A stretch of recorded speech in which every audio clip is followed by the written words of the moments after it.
Hey everyone, it's one question I have for, and sorry for the late upload for NGDL week 4, but my match was against TheKillerNacho, and this time I try to upload my perspective of what happened.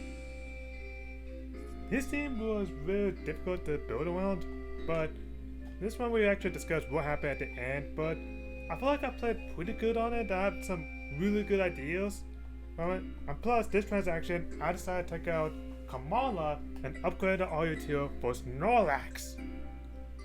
I needed him because I feel like he was going to be essential not only for my team for bulk wise, but someone who could do fire moves and ice moves. So he can help out Latios weakness as well. So that was my idea for having Snorlax. I felt like it was a good pick because it's my first time actually using him. So without further ado, let's get into battle against TheKillerNacho.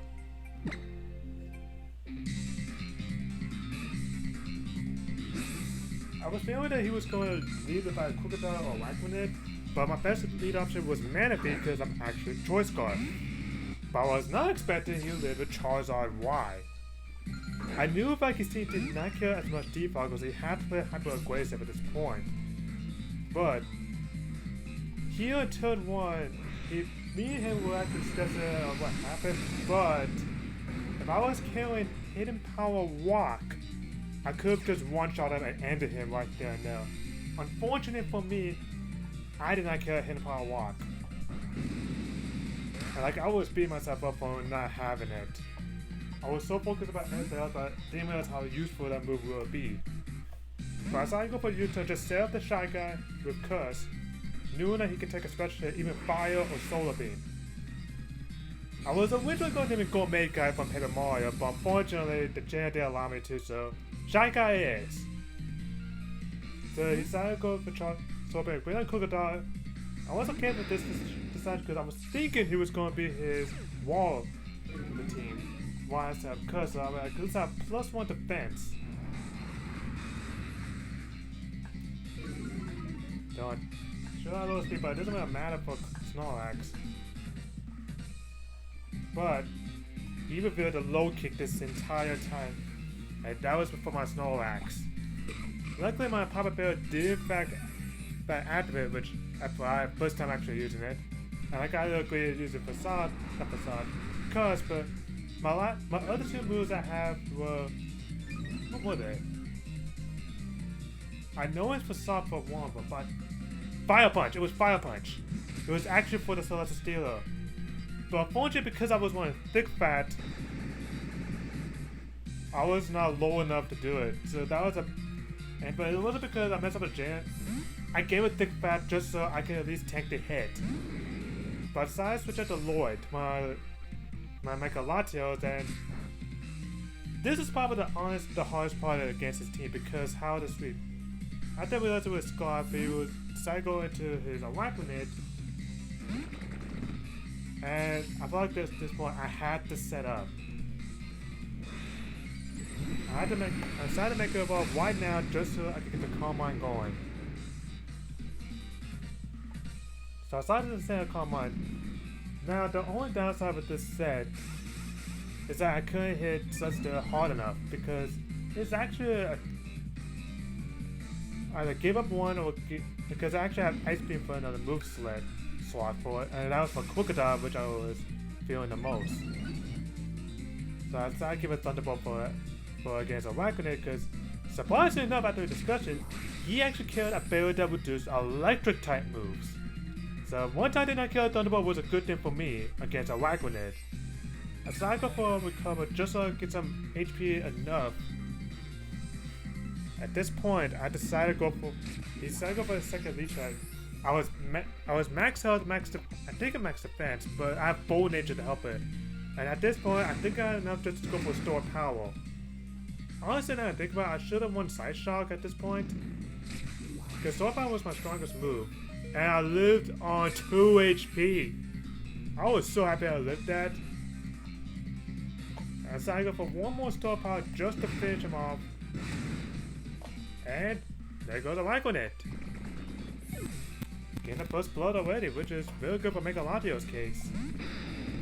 Unfortunately, I went for Crocodile. This is where I figured out he was Scarred because I decided to let Mega Latios go just so I could save switch in. But what I should have done here, I should have stopped my keep Mechaladios alive, because I still have a wish patch with Sylveon, which is a bit risky. You see why, but I decided to go for the Lucario because this is my main plan setup for it. Decided to go with Pissimian, and Pissimian was worried about it a lot, but I decided to go for Agility. And this is where I was like, ooh, I don't think close combat will finish it. And plus, I always wanted Walk-MZ.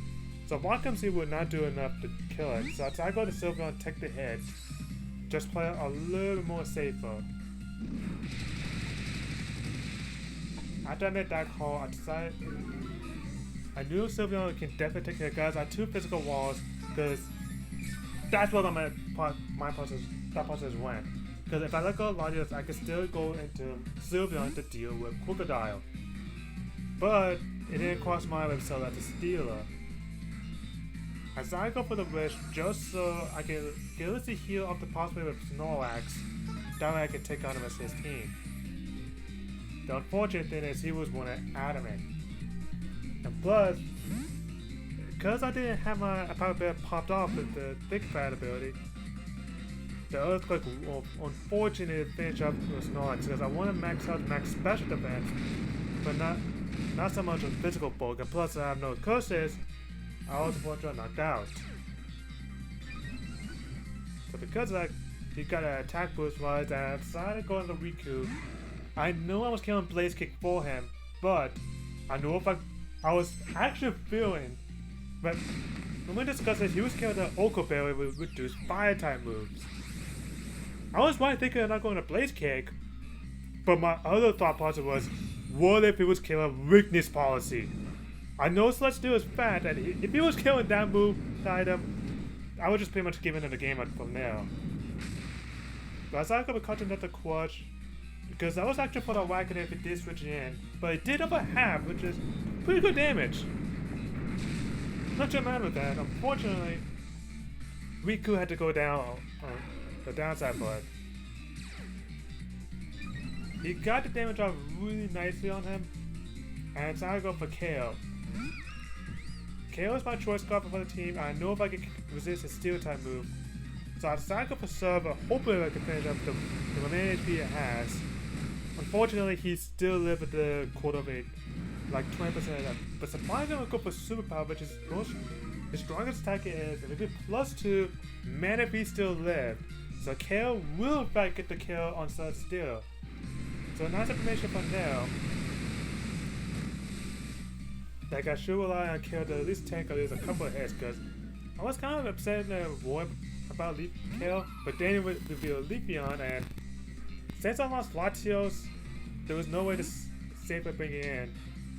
And plus, my other Pokemon was Raging Walk, I couldn't safely bring it in either. So Sylveon was my best bet at dealing with it. And he revealed the Sword Stance, and there was nothing I could do at this point, so I had to go for Hyper Voice. I could, if I had Protect, I could just Rich and Protect and see what it does next. But, I go for Leaf Blade, and I decided to go for the damage at this point because it was just hard to make a comeback because the agility was actually for the Leafeon just so I could just get ahead of him. But with Lucario down, I have this actual lost the speed advantage. So pretty much I had to let Lucy go down, which unfortunately, Lucy did a good job of this tanking one, but unfortunately, KO was my last Pokemon defense. Well, no, even with a +1, there's no way I could finish off with +1. Because he bought in Charizard White, get the Sunny Day off, just so he get the +2 Chlorophyll ability active. I decided to go for Ice Beam because that's my probably the best move for it. But Charizard was able to tank 2 of these. At this point I was hoping for Freeze that I could stall out. But unfortunately it didn't do. I didn't get lucky. At this point I was banking on the Freeze hacks. And the one thing I wish I should have bought instead is actually Typhlosion. Because Flash Fire Typhlosion could have done some work. Well, that's how quick. And plus, there's one thing I should rely more with the Wish passive. That I should have relied more on Legend Walk because look how much damage it does. it did a good 55 damage, but if I would have a Reggie-Walk instead, I could have just at least taken out Charizard on turn 1.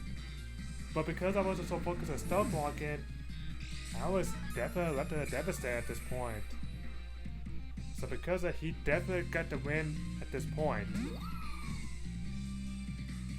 Reggie-Walk was my last Pokemon, and he just happened to show up and go for a Ground Z. I was like, he got it at this point. The dig was actually, it was pretty smart because even with Agility +2, Leafeon still had to be naturally and possibly could have gone Tecton Rage. Even with Choice Scarf Typhlosion with Flash Fire, it's gonna be hard to do. And plus, he had an Uncle Bill just so he could deal with my Typhlosion. I really need to bring Typhlosion in more often. I want to buy him one game. He did kind of good, but it's hard to bring a team that he has. So unfortunately, I lost pretty harshly. I'm not gonna have the same pictures as -3-0. So unfortunately, it was a loss for Los Angeles Lucario, but I bounced back pretty hard at earlier game.